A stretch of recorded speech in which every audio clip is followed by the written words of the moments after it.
In this video, I will show how to enable full screen mode in Microsoft Excel. So open Excel and click on any tab. Once you click on any tab, so in this right side top corner, you will see this down arrow. Click on it and here select full screen mode.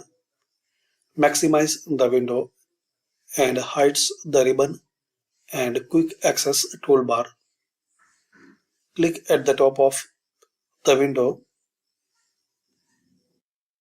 to show the ribbon. So to enable it, just select it.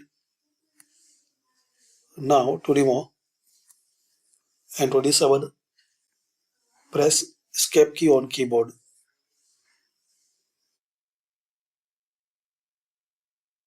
Now to disable it, click on this three dot.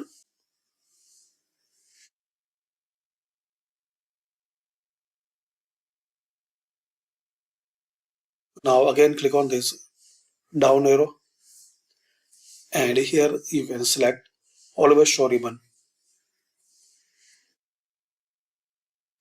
So this way you can enable or disable full screen mode in Microsoft Excel. Thanks for watching.